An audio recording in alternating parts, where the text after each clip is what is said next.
Buenos días a todos y a todas. Es un honor darles la más cordial bienvenida a este foro organizado por Newsweek y Animal Político, un espacio dedicado a celebrar y reflexionar sobre el papel fundamental que desempeñan las mujeres extraordinarias y mujeres del poder en México. Hoy nos encontramos aquí no solo para reconocer los logros y la contribución de mujeres líderes en diversos ámbitos de nuestra sociedad, sino también para dialogar sobre los retos que aún enfrentamos en la búsqueda de una igualdad de género plena y efectiva. Este foro es una oportunidad única para aprender las experiencias, luchas y éxito de mujeres que han roto barreras y establecido nuevos paradigmas en la política, la economía, la ciencia, el arte y muchos otros campos. Mujeres que con su trabajo incansable y su visión han contribuido a construir un México más justo, inclusivo y equitativo. Quiero agradecer a cada una de ustedes por su presencia y participación activa en este evento. Su interés y compromiso son fundamentales para seguir avanzando hacia una sociedad donde la igualdad de género no solo sea un ideal, sino una realidad palpable en cada rincón de nuestro país. Invito a todos los presentes a aprovechar este espacio de diálogo y reflexión. Escuchemos con atención, cuestionemos con respeto y colaboremos con entusiasmo, pues cada conversación, cada idea compartida aquí es un paso más hacia el empoderamiento de todas las mujeres y niñas en México. Una vez más, bienvenidas a este foro de mujeres extraordinarias y mujeres del poder. Juntas, hagamos de este encuentro un momento memorable y transformador. Muchas gracias. Hola, buenos días. Bienvenidas, bienvenides y bienvenidos todos a este foro de mujeres extraordinarias en el que estamos presentando esta hermosísima edición de Newsweek de marzo, Mujeres Extraordinarias. Esta edición habla de mujeres en la ciencia que han logrado cosas verdaderamente magníficas, pero a las que no siempre se les ha dado la visibilidad que merecen. También hablamos de mujeres en los deportes, en la literatura, en las artes, y creemos que no hay o no ha habido suficiente representación, ¿no? Cuando yo era chica soñaba con ser escritora, pero siempre que alguien me preguntaba como, ¿escritora como quién? Respondía, pues como Gabriel García Márquez, o como Julio Verne, o como Roberto Bolaño. Y mi sueño tuvo por muchos años la cara de un hombre. Poco a poco fui conociendo escritoras mujeres, que aunque sus personajes principales casi siempre eran hombres, ya escribían, ¿no?, mujeres. Después fui conociendo a escritoras que me cambiaron la vida y que me cambiaron la manera de ver mi sueño, y poco a poco mi sueño empezó a tener la cara de una mujer. Y después empezó a tener mi propia cara, ¿no? En este panel hay mujeres extraordinarias que con sus historias queremos pues mostrarles a todos los que nos escuchan la importancia de escucharnos entre nosotras, de apoyarnos, de visibilizarnos, de cuidarnos, para que todas las generaciones futuras puedan soñar con rostros que se asemejen a los suyos. Voy a hacer una rápida presentación de todas estas mujeres extraordinarias. Tenemos a la doctora Mirna Vara Aguirre. Ella es médica y maestra en medicina social, especialista en salud pública. Actualmente es la directora de la jurisdicción sanitaria de Xochimilco. Desde 1990 ha desempeñado diferentes cargos de dirección en los servicios de salud pública del DF y participado en proyectos de mejora continua de la calidad en los servicios de salud pública. Durante su estancia en la jurisdicción sanitaria de Xochimilco, ha emprendido diversas coordinaciones para el beneficio de la población en esta demarcación, una de ellas a finales del año 2022 en conjunto con el Fondo de Población de las Naciones Unidas y Organon, con el proyecto Prevención del Embarazo Adolescente en la demarcación Xochimilco. Ha sido profesora en la Universidad Nacional Autónoma de México, la Universidad Autónoma Metropolitana y el Instituto Nacional de Salud Pública. También nos acompaña Carmen Contreras. Es licenciada en Sociología por la Facultad de Ciencias Políticas y Sociales de la UNAM, especialista en Políticas Públicas con Perspectiva de Género por la Facultad Latinoamericana de Ciencias Sociales, especialista en Evaluación de Proyectos y Programas Públicos por el Instituto Ortega y Gasset. Estudió Diseño Colaborativo en la Innovación de Contenido Social en el Colegio de la Frontera Norte. En el Museo Nacional de Vivienda, ubicado en Estocolmo, estudió el uso social del espacio público. Es feminista interseccional, con experiencia en coordinación y dirección de equipos de trabajo integrados por personas con formaciones políticas, experiencias profesionales, académicas e identidades diversas.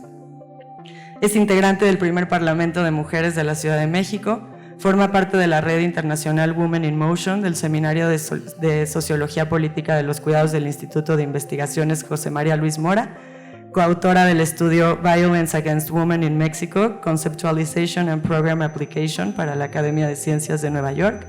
Ha sido columnista en el Centro Urbano en temas de mujeres, género y ciudad, y le gusta escribir y hacer podcasts sobre cine desde la perspectiva de género en su tiempo libre. Actualmente es codirectora de Balance. También está con nosotros Verónica Esparza. Es licenciada en Derecho por la Escuela Libre de Derecho de Puebla, maestra en Derecho de Amparo y Constitucional por la Universidad Iberoamericana Golfo Centro y doctora en Derechos Humanos por la UNED de Madrid, España. Actualmente es coordinadora del área de investigación en el Grupo de Información en Reproducción Elegida, GIRE, una organización feminista cuya misión es lograr una transformación cultural en México a través de la exigencia de la justicia reproductiva. Bienvenidas. Está también con nosotros Elena Bazán. Ella es editora y autora. En su trayectoria ha colaborado y gestionado proyectos editoriales con diversas empresas de México, España, Alemania y China.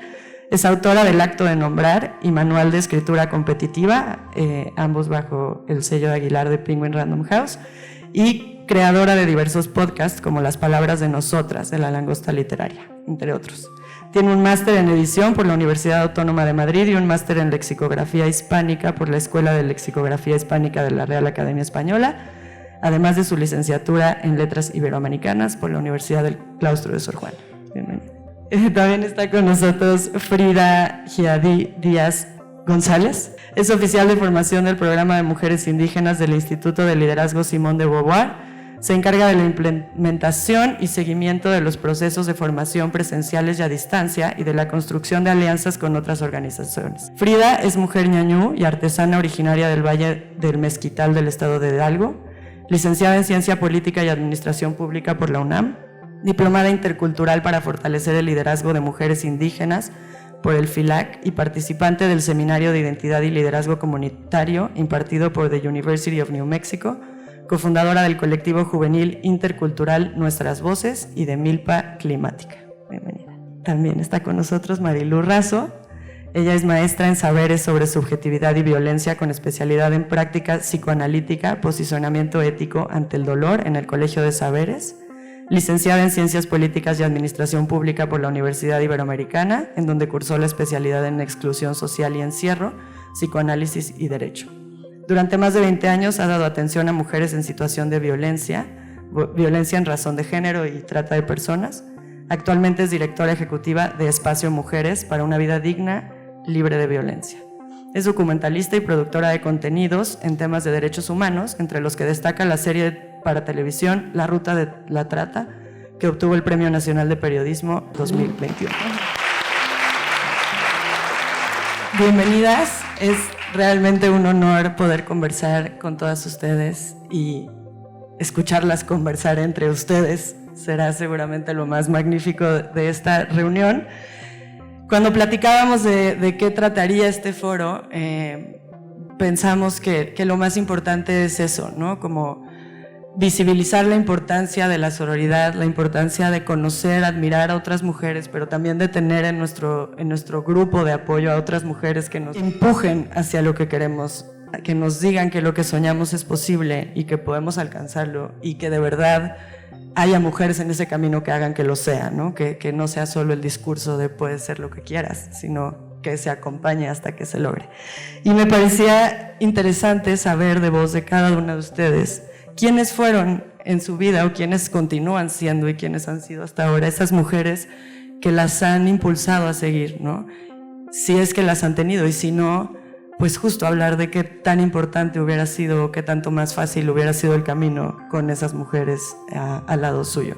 Para mí, cada vez que tengo la oportunidad de hablar en un foro es una enorme responsabilidad. Vengo de una genealogía de mujeres que no empieza ni termina en las mujeres de mi familia. Y hoy estoy aquí gracias al trabajo de muchas mujeres y trato siempre de recordarlo. Es decir, es mi voz, pero no es solo mi voz. Y estoy aquí pues porque en mi camino me he encontrado con muchas mujeres extraordinarias y pienso que eso extraordinario está justamente en eso ordinario que se ha querido acallar, menospreciar, devaluar.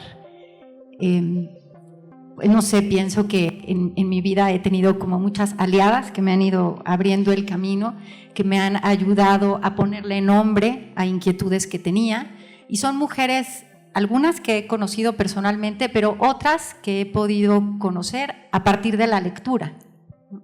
Esto que dices, Camila, me relaciono, me identifico con esto que dices, ¿no? Poder descubrirme en la voz de otras mujeres no solamente me ha acompañado, sino que me ha fortalecido. Me ayuda a encontrar oxígeno cuando siento que no hay forma de hacer las cosas. Y creo que es posible en el trabajo colectivo. Es decir, que me reconozco sola y me conozco acompañada, ¿no? Abriría con eso. Gracias. Yo soy Mirna Vara, soy nacida aquí en la Ciudad de México, en la alcaldía de Xochimilco, y quiero mencionar que vengo de una familia muy, muy tradicional.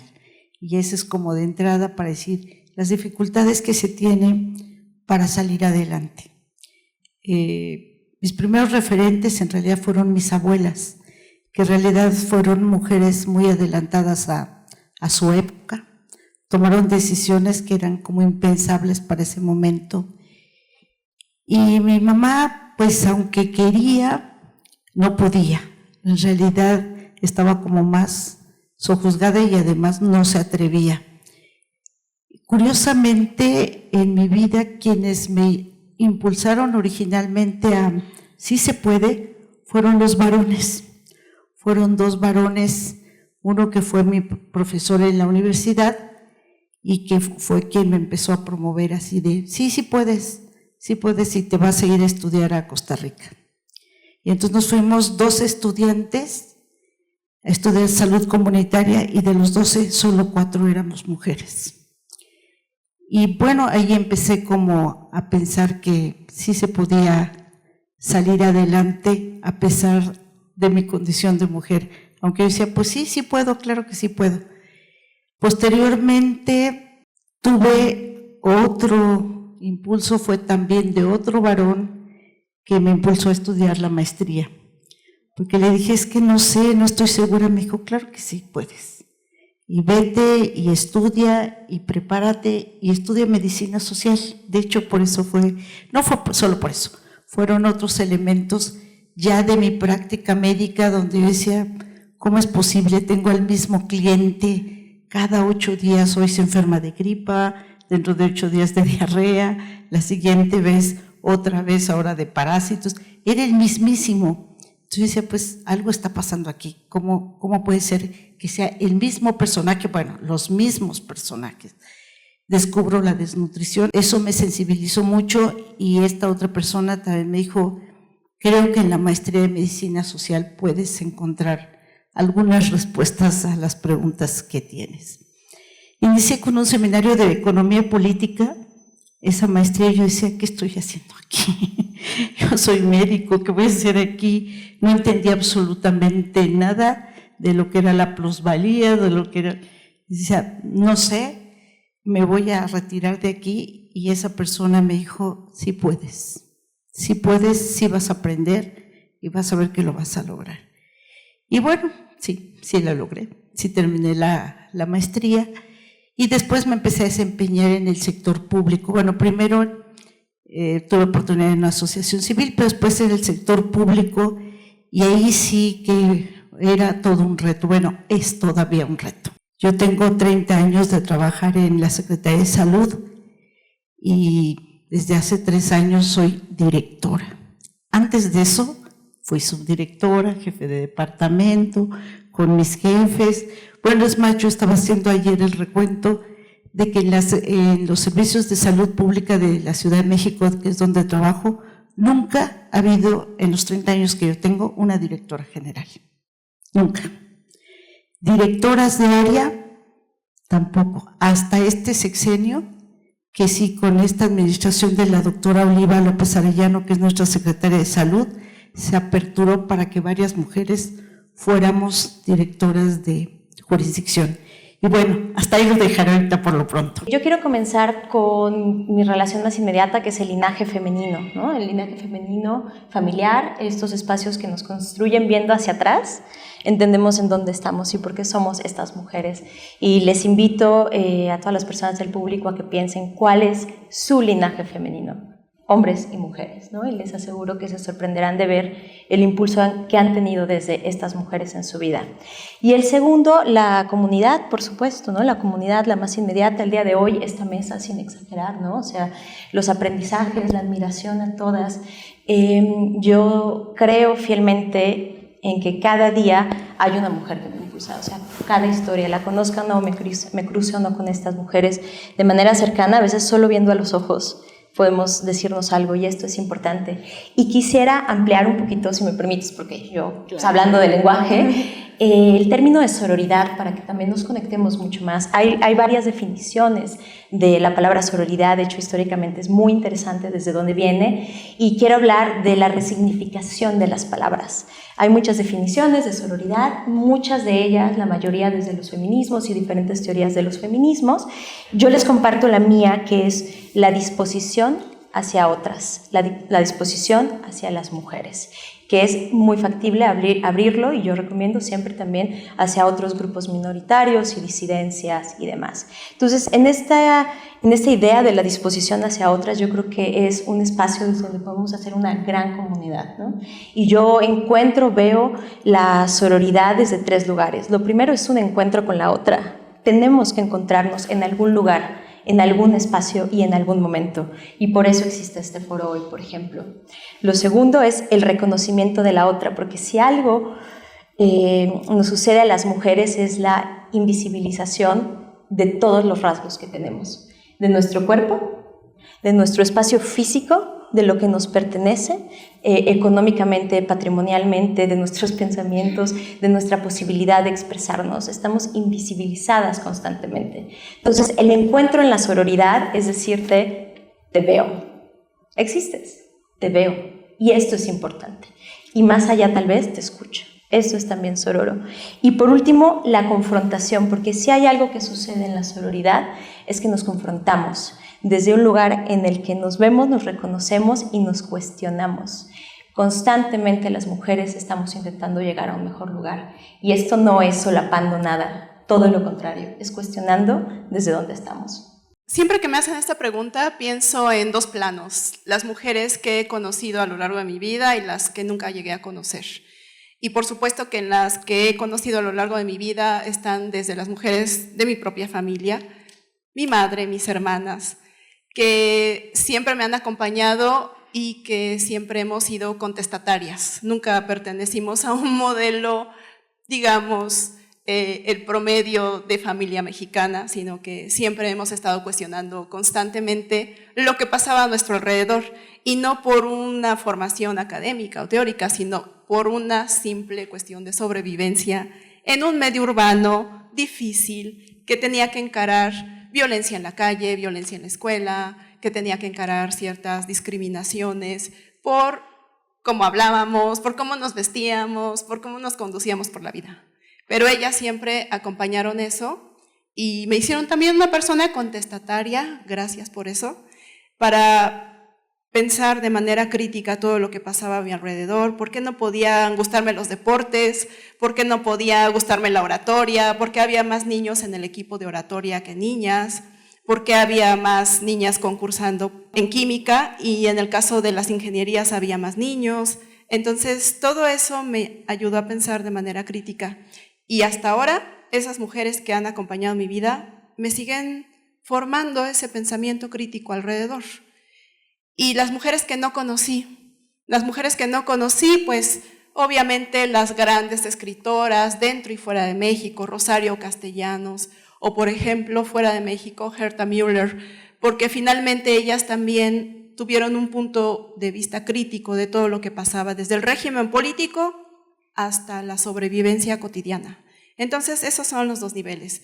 Y las mujeres que fueron referente en los 2 niveles, o han sido, siempre me han tenido como esa sombra y como ese fantasma también que me habla y me dice, oye, esto realmente es parte del tiempo que nos toca vivir como mujeres o tenemos que abrirnos a nuevas ideas como nosotras lo hemos hecho constantemente.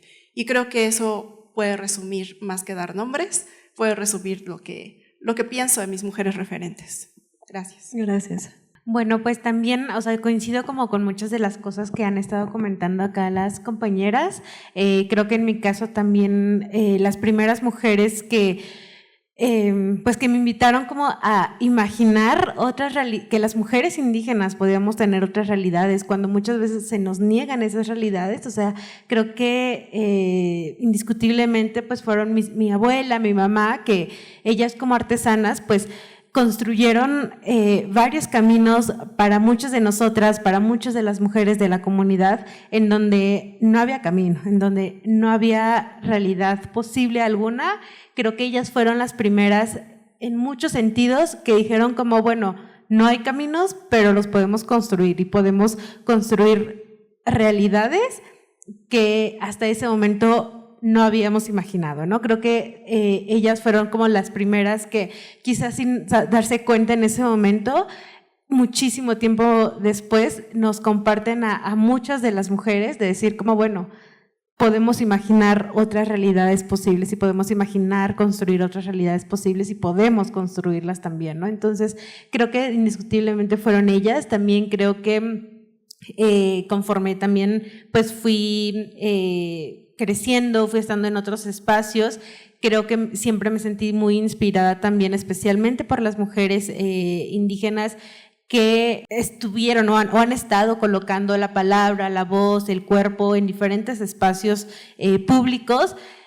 siempre pues esto, ¿no? Nombrando las realidades que vivimos las mujeres indígenas, nombrando las realidades que vivimos las mujeres racializadas, las pobres. Entonces, creo que igual muchas mujeres indígenas que están constantemente nombrando y poniendo la palabra y poniendo la voz, pues son también las que me inspiran también a decir como, bueno, pues ellas lo han hecho hasta este momento. Creo que nos toca a nosotras como mujeres indígenas, jóvenes, pues seguir colocando también la voz, seguir abriendo también caminos para las que vienen al lado y las que vienen detrás, ¿no? Creo que eso me inspira mucho. Y por otra parte creo que también, ya lo decían por acá, como a las amigas, a las colegas, a las compañeras, a las jefas, que claro, que te apoyan y que te acompañan, pero que también te confrontan, ¿no? Que también te invitan a reflexionar y a cuestionar y a,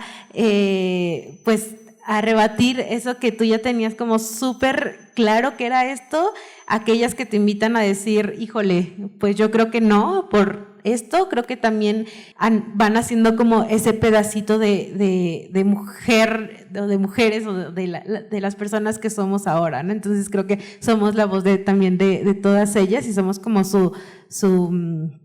pues sí, como su granito de arena. Yo me voy a agradecer el espacio. Cuando Cam me platicó sobre este panel, me hizo pensar un montón de cosas justo sobre quiénes han sido estas mujeres que me han inspirado para ser lo que soy ahora, ¿no?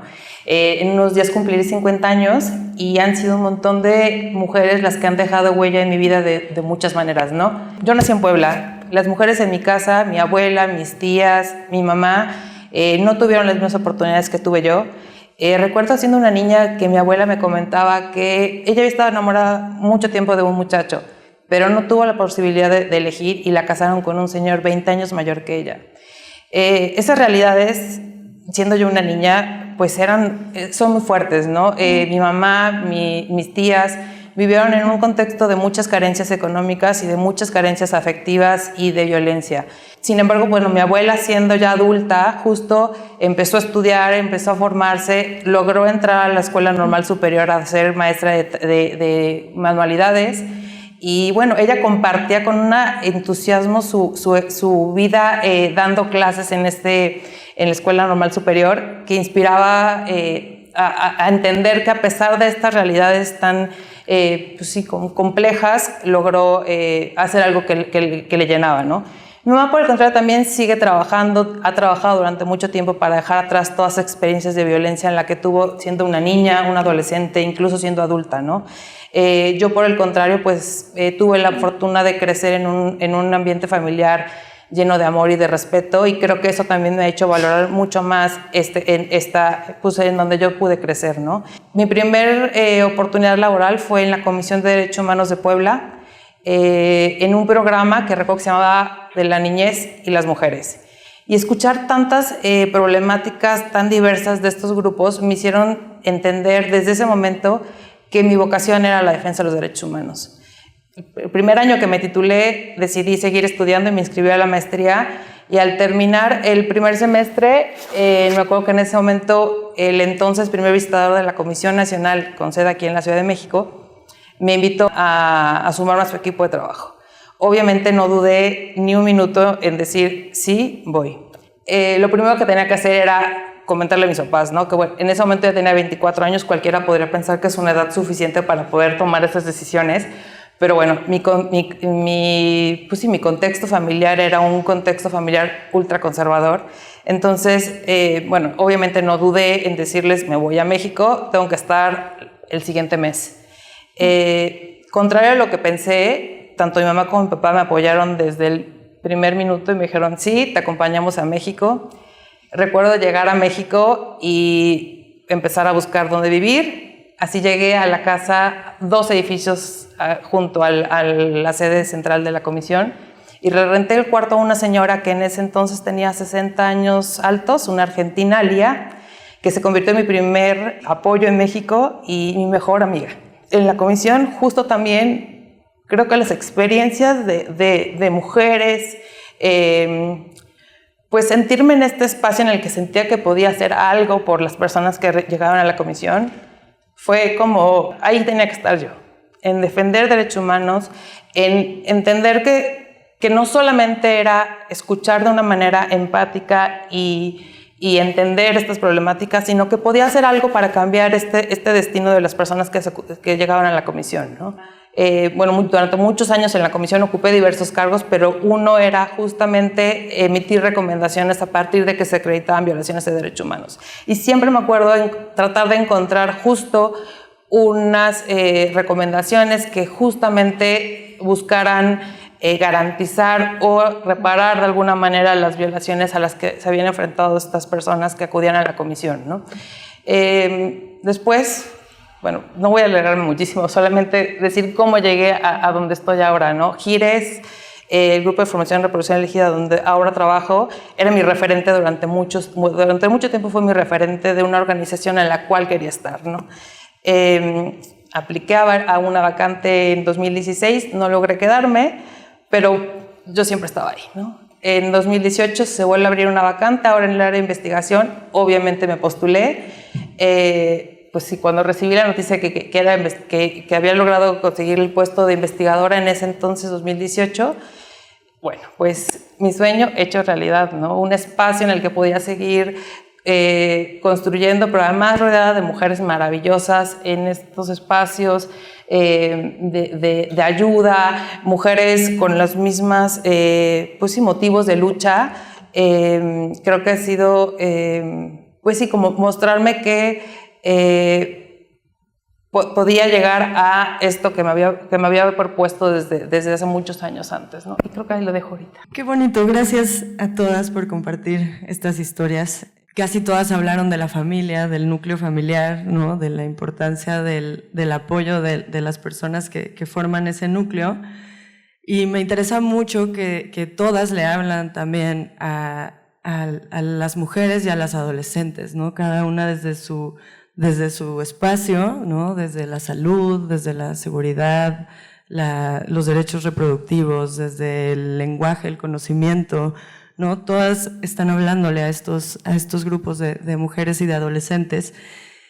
Y existe, por supuesto, un sexismo interiorizado en nuestra sociedad que también está interiorizado en las mujeres, ¿no? Que es esto lo tradicional a lo que se refieren cuando hablan de estas familias conservadoras y tradicionales, ¿no? Y ese sexismo interiorizado de alguna manera hace que entre nosotras nos juzguemos y que a veces también entre nosotras nos creemos obstáculos. Ahora que decías eso de te veo y te escucho, ¿no? Al hablar de sororidad, ¿cómo hacen cada una de ustedes desde sus organizaciones, pero también desde su espacio personal, para combatir este sexismo interiorizado, ¿no? Estas ideas, esta lucha que también de alguna manera el patriarcado ha creado entre las mujeres para tal vez hacernos menos fuertes, ¿no? Me parece una pregunta muy pertinente e importante. Por supuesto, mantener pensamiento crítico todo el tiempo, estar como en constante confrontación con las propias ideas y en darme cuenta que mi realidad no es la realidad de todas las mujeres, ¿no?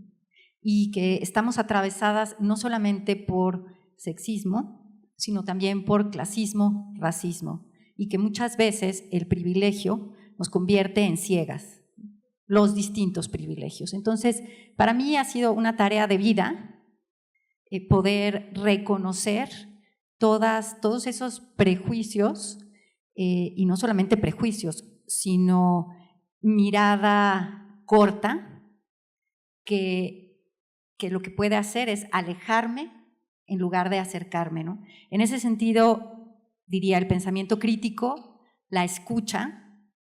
Para mí, una de las guías importantes es la posibilidad de abrirme a la escucha real de la otra persona, ¿no? Eso me permite como poner en contraste lo que yo miro, lo que yo pienso, lo que yo vivo y cuál ha sido mi propia historia en un contexto determinado. Y en cuanto a la sororidad, pues sí podríamos hablar mucho tiempo de la sororidad, ¿no? Esta hermandad entre mujeres que tenemos que construir. Y tenemos que construir porque nos han educado en este sistema patriarcal a competir entre nosotras, a ver una amenaza en la otra en lugar de la posibilidad de una aliada. Y eso es algo que hay que hacer de manera consciente, ¿no? Marcela Lagarde, que para mí es una de mis mujeres referentes, habla de la sororidad, entre otras cosas, como un pacto entre mujeres, ¿no? No necesariamente tenemos que ser amigas, podemos ser amigas, pero creo que una cosa importante es tener la capacidad de poner en el centro lo que es importante para el movimiento amplio de mujeres, ¿no? Y creo que así se han logrado muchas cosas importantes en nuestro país. Queda mucho por hacer y actualmente tenemos un reto importante, ¿no? Pero así hemos logrado muchas cosas. Entonces, pues es un trabajo constante que requiere muchísima humildad y además capacidad para transformarme, que no es fácil, ¿no? Poder escuchar qué es lo que las generaciones más jóvenes nos están pidiendo. Qué cosas de lo que yo pensaba, pues probablemente hay que pensarlas de otra manera y eso me cuesta trabajo, ¿no? Entonces sí, pues es un trabajo de todos los días.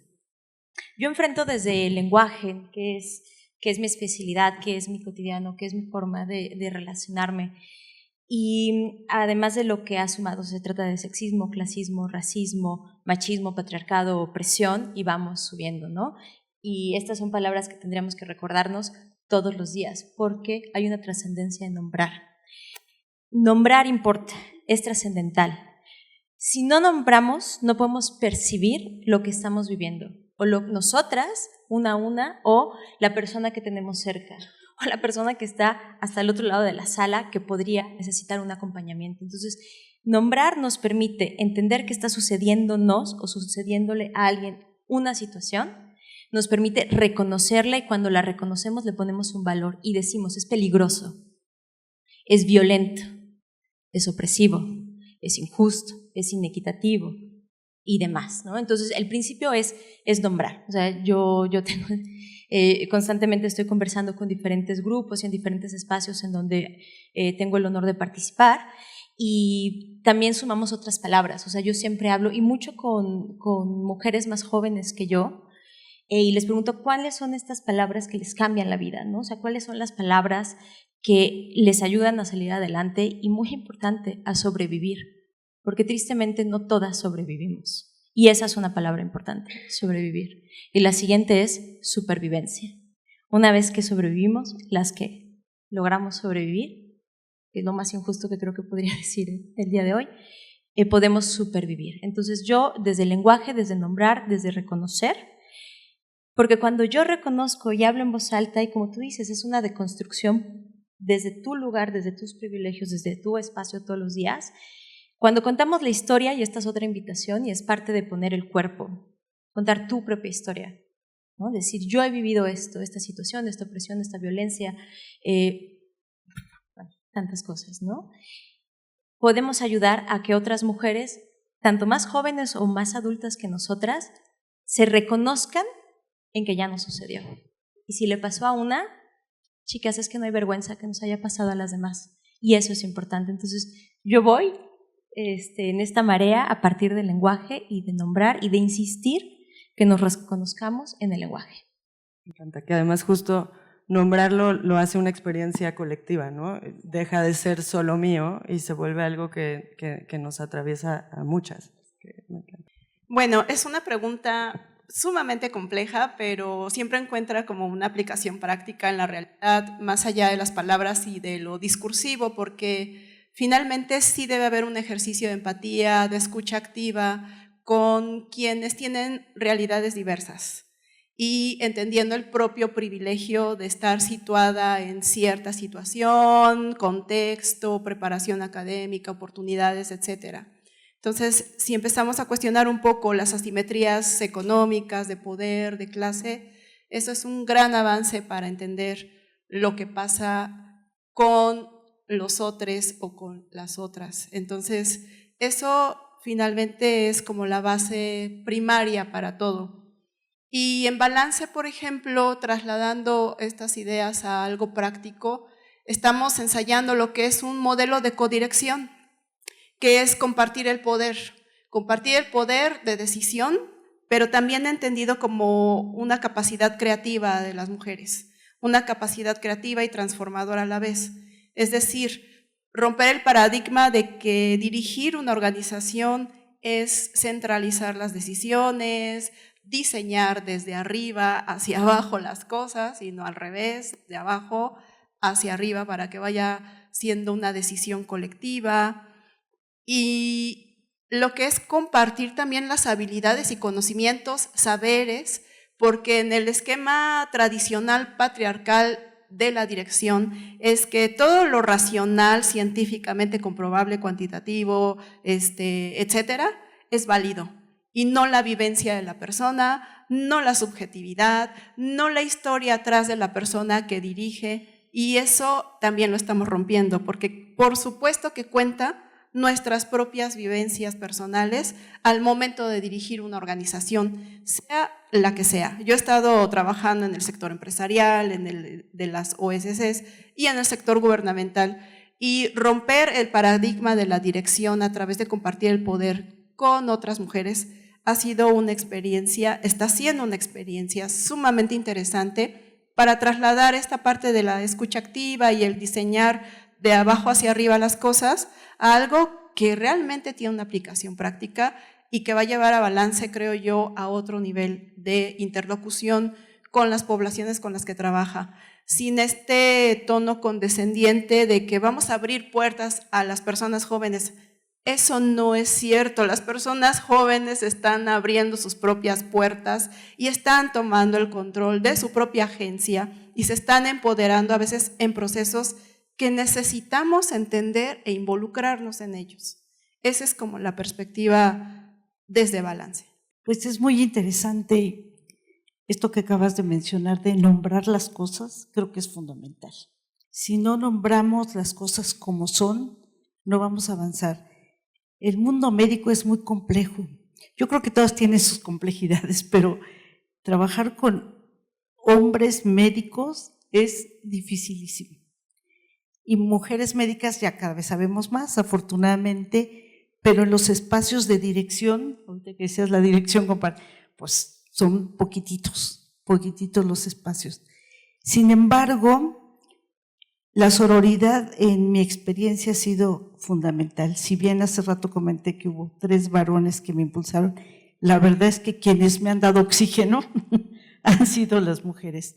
Yo siempre le digo, no, mis amigas han sido fundamentales en este proceso de comprensión de tus inquietudes, primero, de ese, a veces, cacharte en las incongruencias, porque de momento uno dice algo, piensa algo, pero hace otra cosa, y te dicen, oye, ¿qué te pasó?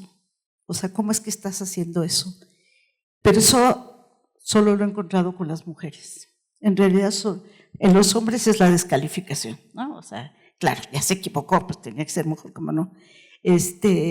Pero en las mujeres es, aguanta, fíjate en esto, si te equivocaste en esto, o sea, creo que ese acompañamiento de las mujeres es fundamental para nuestro crecimiento. Para mí ha sido la mejor experiencia que he tenido y sigo teniendo, y creo que en ese sentido sí tenemos que trabajar con nuestras iguales, digamos en términos de edad, con las más jóvenes, sí, viendo estas nuevas maneras de pensar, de actuar, que a veces nos cuesta trabajo, a mí también me cuesta trabajo a veces entender eso, pero a veces me entristece que muchas mujeres jóvenes siguen reproduciendo patrones anacrónicos de sojuzgamiento y de opresión y que las avalan. Entonces yo digo, pues, ¿qué nos está pasando? Creo que tenemos todavía mucho trabajo por hacer, y desde el mundo donde yo me desempeño laboralmente, creo que ahí hemos hecho sinergias importantes con otras mujeres de otras asociaciones. Por ejemplo, ahora que trabajamos con Organón y con UNFE, yo estoy muy feliz porque hemos logrado cosas muy interesantes, pero es producto de la sinergia.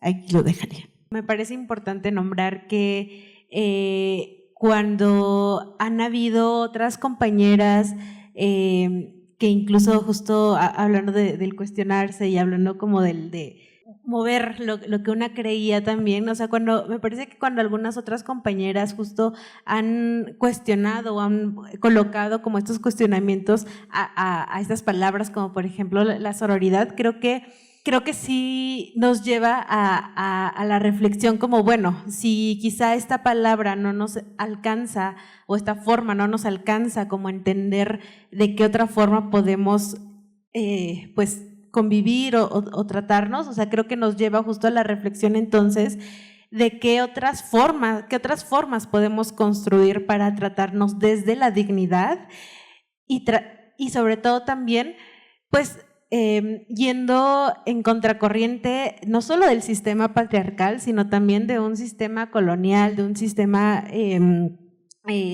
capitalista. Entonces, o sea, creo que pues invitarnos a reflexionar de qué otras maneras podemos colocarnos y de qué otras maneras podemos tratarnos desde la dignidad, que me parece que eso es como lo elemental, lo central.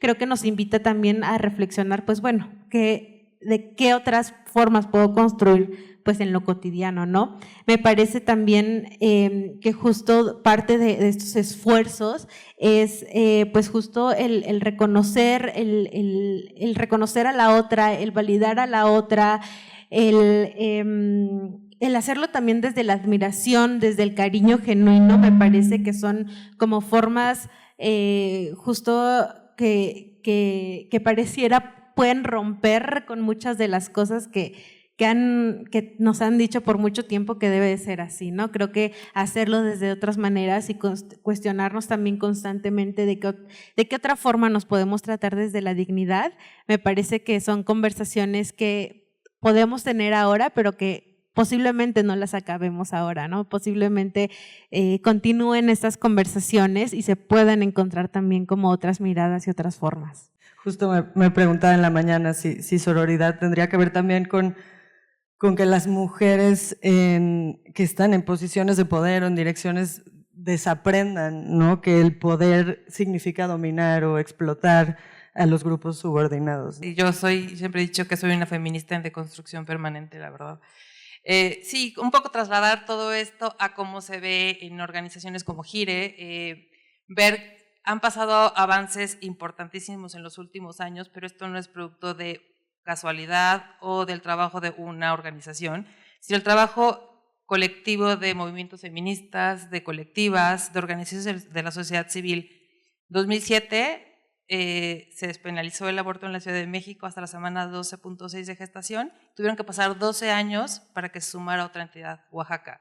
Y a partir de ese momento, bueno, pues hemos visto justo estas, pues sí, oleadas de estados. Todavía nos falta muchísimo, pero creo que estamos en otro lugar y creo que esto es producto justo de esta solidaridad, de estos movimientos unidos, de estas organizaciones que impulsan y que impulsamos estos cambios en la justicia reproductiva, ¿no? Bueno, ver también que organizaciones, el Poder Judicial, el Poder Ejecutivo, el Poder Legislativo, se van apropiando de estos discursos que desde los movimientos feministas vamos impulsando, es justo como también se ve la sororidad, ¿no? La marea verde, esta marea impulsada por las argentinas en 2018 cuando se despenalizó y que ahora es un movimiento, cuyo símbolo es el pañuelo verde, y que vemos que ya no solamente es en Argentina, sino en toda la región y en todo el mundo incluso. Fue muy emotivo ver a las francesas ya justo a partir de este logro portar el pañuelo verde, y creo que este movimiento también justo otro valor es que se nutre de personas jóvenes, ¿no? Ver cómo estas personas jóvenes justo ya identifican, ya luchan, ya no necesitan de las más veteranas para seguir sus luchas, ¿no? O sea, creo que justo esto hace, pues sí, acercarlas, o sea, están dispuestas a romper todos los techos, están dispuestas a romper todo lo que sea necesario para exigir sus derechos, y creo que eso es súper pues emotivo y alentador, ¿no? Me encantan estas conversaciones porque creo que definitivamente muestran que el feminismo, además de ser un acto de lucha, es también un punto de encuentro, ¿no? En donde podemos conversar con personas que están enfocando su lucha feminista hacia distintas aristas, porque realmente pues no hay un camino por donde ir, y que después pueden de alguna manera formar alianzas también para hacer todo esto mucho más fuerte, ¿no? Entonces, primero quisiera invitar a todas las personas que están viendo o escuchando esta conversación, pues a que se acerquen a cada una de estas instituciones, que se acerquen también al libro de Elena, que me parece fundamental conocer los conceptos, lo que significan, ponerle nombre a lo que sentimos y a lo que vivimos, ¿no? Para después poder como profundizar en cada uno de estos temas desde nuestra experiencia y desde la experiencia de otras mujeres. Y hay algo muy lindo que hace Gira en su sitio web,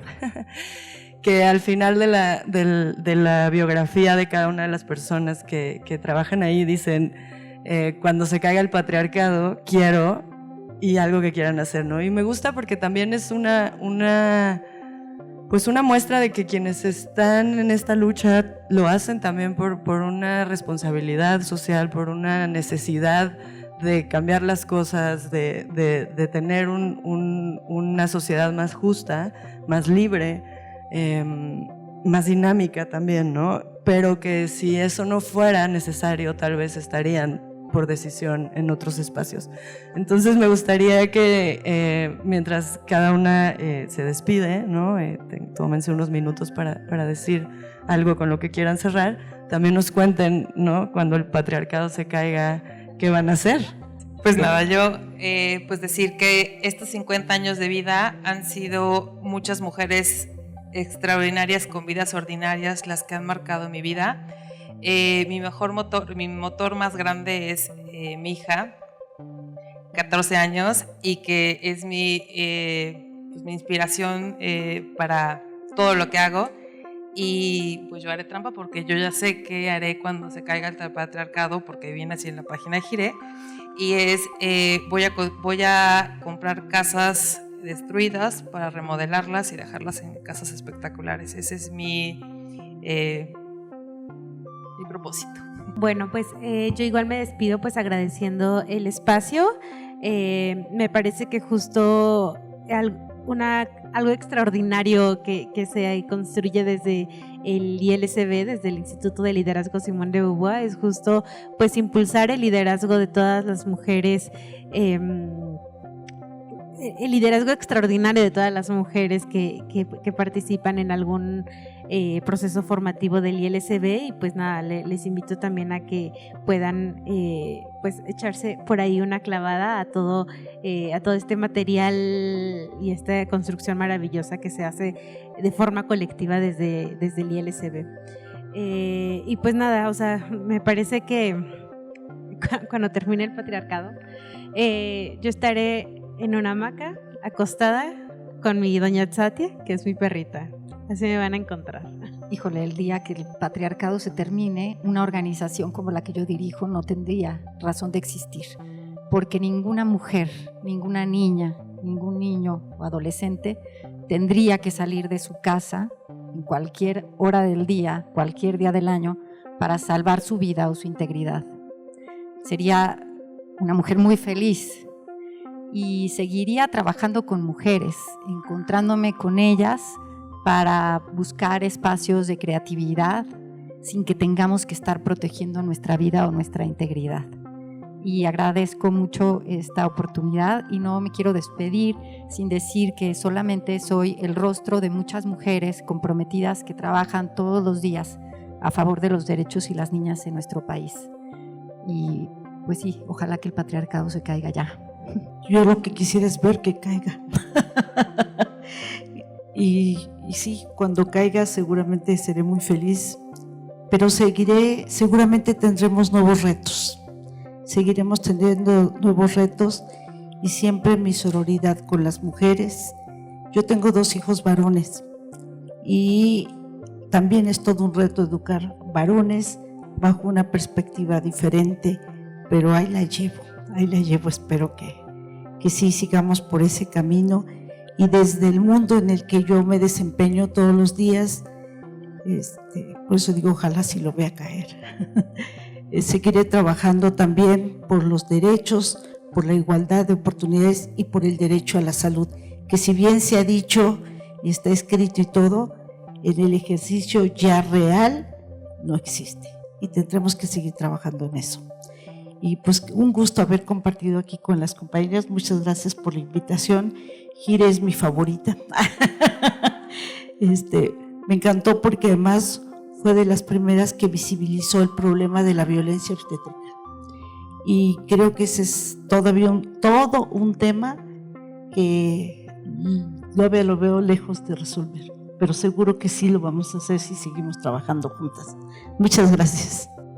Bueno, cuando caiga el patriarcado, definitivamente habrá menos miedo, habrá más seguridad para hablar de ciertos temas, por ejemplo, sobre el aborto, podemos hablar tranquilamente, podrá ser un derecho reconocido no nada más en papel, no nada más en una constitución, como está pasando ahorita en Francia, sino será una realidad fáctica en los servicios de salud y en las escuelas. Y también se hablará de identidad sexual, de diversidad sexual, con menos miedo, con más apertura, con alegría, como debería ser. Y cuando caiga el patriarcado también habrá menos miedo de los hombres a trabajar con mujeres como nosotras, a reconocernos, nuestra inteligencia, nuestra integridad para hablar de estos temas, nuestras posiciones de poder creativo y de alianzas, y será un trabajo más amigable, más fluido, más terso y más productivo. Entonces creo que eso es lo que va a pasar. Y de manera personal creo que cuando caiga el patriarcado voy a tener más tiempo libre porque las brechas de desigualdad en tiempo se van a reducir, o eso creo yo. Gracias.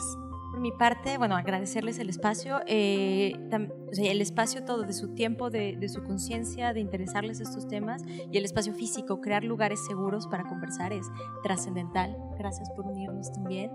Y yo quiero, antes de despedirme, dejar sobre la mesa que comencemos. Les invito a que hablemos de feminismos desde la intersección y la inclusión, feminismos, porque hay muchas luchas, hay muchas mujeres, hay muchos espacios, las disidencias que nos acompañan y que abrazamos el mismo camino. Entonces, pues es otra manera de acercarnos a estos temas. Lo dejo en plural, que creo que nos toca ya reconocerlo. Y cuando caiga el patriarcado, pues yo me temo que no estaré aquí, porque las cifras de brechas en absolutamente todos los aspectos personales, comunitarios, sociales, de gobiernos, etcétera, nos indican que va a tardar más de 250 años en que se reduzcan las brechas. Pero para entonces confío en que habrá mujeres que comiencen a escribir historias desde la libertad y no desde el miedo. Bueno, pues muchas gracias a todas por su tiempo, por sus palabras, por sus historias. Les invito a que lean esta edición de la revista Newsweek. Tenemos historias extraordinarias como la de Katia Echezarreta, que es una astronauta mexicana, la primera astronauta mexicana en llegar al espacio. También Ana María Cheto, que es una científica mexicana que tiene 2 premios Nobel de la Paz por sus proyectos por el desarme nuclear, y que dice, bueno, es más fácil ganar un premio Nobel de la Paz que el desarme nuclear, ¿no? O sea, contradicciones enormes. También un texto que escribió Marilu hermoso sobre la historia de todas estas mujeres que han pasado por Espacio Mujeres y todo lo que eso ha significado para la organización y para ella misma.